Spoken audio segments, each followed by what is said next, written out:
Good morning everyone. स्वागत है आपके अपने चैनल हरियाणा कौशल में। जी हाँ साथियों, आप साथ में भाई एक और बड़ी इन्फॉर्मेशन लेके आए हैं। बस जो शॉर्ट लिस्ट के मैसेज हैं, जो सहमति पत्र है, क्या वो हरियाणा कौशल रोजगार निगम के द्वारा ईमेल आईडी पर भी भेजा जाता है, नहीं भेजा जाता? लेटर के अकॉर्डिंग आप साथियों को बताने की कोशिश करेंगे साथियों। तो आप साथियों ने भी अपनी ईमेल आईडी चेक करनी चाहिए या नहीं करनी चाहिए। और दूसरा, अगर आप साथियों के पास में शॉर्ट लिस्ट का मैसेज आ गया और आप साथियों ने एक्सेप्ट नहीं किया तो दोबारा आपके पास में आएगा या नहीं आएगा, इसके बारे में पूरी जानकारी रहेगी। उससे पहले जो आप साथी चैनल पर नए बने हो तो चैनल ने सब्सक्राइब और बेल आइकन जरूर दबा लेना, जिससे आने वाली हर काम की जानकारी आप साथियों ने तुरंत मिल सके। तो देख लीजिए साथियों, ये वाली पॉलिसी है जो हरियाणा कौशल रोजगार निगम के द्वारा बनाई गई थी साथियों, 30/6/2022 में बनाई गई थी। इसके अंदर सारे के सारे रूल रेगुलेशन रखे हैं जोन से यानी कि कैंडिडेट को फॉलो करने पड़े हैं और जो डिपार्टमेंट है ना फॉलो करने पड़े हैं। उसके अंदर ही साथियों देख लीजिए, सबसे पहले तो एज का दे रखे हैं इन्होंने भाई। जो भी साथी इनके अंदर फार्म पर है, जो भी नई रिक्वायरमेंट निकला है तो 18 साल से लेके भाई उसकी 42 साल की एज होनी चाहिए साथियों, ठीक है भाई। और उसके बाद में साथियों इन्होंने लिख दिया भाई, ये 8.7 नंबर पैरा दे रखा है। इसके अंदर लिख रखा है भाई कैंडिडेट की सहमति।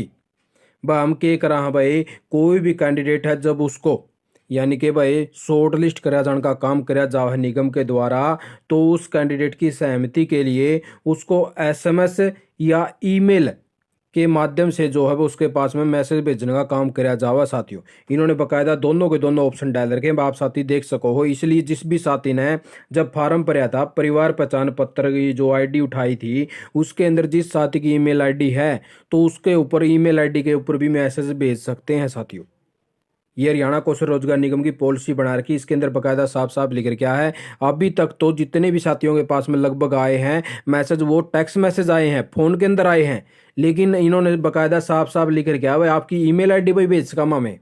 अगर आपका फ़ोन में कोई दिक्कत हो, पर मैसेज नहीं आवा है, तो आपकी ईमेल आईडी को भी आपको चेक करते रहना है साथियों। इन्होंने साफ साफ लिख रखा है यहाँ पे।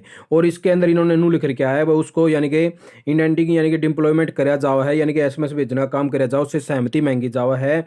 अगर कोई कैंडिडेट, अगर दोनों माध्यम से हमने मैसेज भेज दिया, अगर वो रिस्पॉन्स नहीं देता है, अब जो हमने जो टेक्स्ट मैसेज भेजा है ईमेल के माध्यम से, एसएमएस के माध्यम से, तो उस साथी को भाई ये समझा जाएगा कि वो जो जॉब दी है हरियाणा कौशल रोजगार निगम की जो जॉब रोल है उसके अकॉर्डिंग काम करने के लिए यानी कि इच्छुक नहीं है साथियों, ठीक है भाई। इसके अंदर साफ साफ लिख दिया है वो, यानी कि उसको कंसिडर्ड नहीं माना जाएगा, उसको यही माना जाएगा भाई वो जो जॉब है भेजी है हमने इसके द्वारा है, वो जॉब करने के लिए वो सहमत नहीं है, ठीक है। इन केस नो रिस्पॉन्स, अगर उसका रिस्पॉन्स नहीं आता है, जैसे हमने रिक्वेस्ट भेजी फर्स्ट ऑफर लेटर पर, जैसे उसका फर्स्ट ऑफर लेटर जारी किया जाओ साथियों, अगर उसका रिस्पॉन्स नहीं आता है तो उसको भाई उसकी जो मेरिट लिस्ट है वह 1 महीने के बाद, यानी कि 1 महीने के लिए उसको जो है रद्द कर दिया जावा साथियों, ठीक है भाई।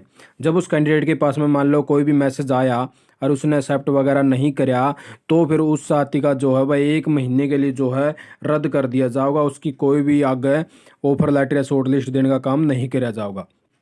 फिर ये नु कहूँ भाई दूसरा पीरियड उसका, यानी कि जब हम उसके पास में दूसरी बार एसएमएस भेजांगे तो उसको यानी कि फिर भी अगर वो रिस्पॉन्स नहीं देता है, एक्सेप्ट नहीं करता है दूसरी बार में, तो उसको यानी कि 2 महीने के लिए वह बार कर देंगे, ठीक है साथियों। यानी कि 2 महीने लग उसके पास में नहीं आऊँगा कोई भी एसएमएस वगैरह साथियों।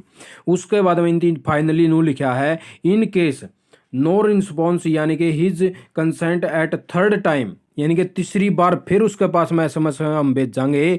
अगर तीसरी बार में भी अगर वो साथी नहीं एक्सेप्ट वगैरह करता है तो उस साथी को यानी कि पीरियड भाई 6 मंथ के लिए कर दिया जाएगा, ठीक है साथियों। यानी कि 6 महीने लग उसके पास में ना कोई ऑफर लेटर आऊगा, ना कोई शॉर्ट लिस्ट मैसेज आऊगा, यानी कि 3 टाइम उसको मौका देने का काम कराया जाएगा। 3 बार में भी उससे ये अगर उसने कोई भी रिस्पॉन्स नहीं दिया तो फिर ये माना जाएगा वो जॉब करने के लिए इच्छुक नहीं है, इसलिए अदर कैंडिडेट को शॉर्ट लिस्ट करा देने का काम कराया जाओ साथियों। तो देख लीजिए अकॉर्डिंग टू पॉलिसी हमने आप साथियों को क्लियर करने की कोशिश करी भाई। इसलिए आप साथियों ने जिसने भी परिवार पहचान पत्र में अपनी ईमेल आईडी अटैच करवा रखी थी और जो फॉर्म भरते हुए ईमेल आईडी आई थी, तो उस ईमेल आईडी को भी आप साथियों ने चेक करते रहना है।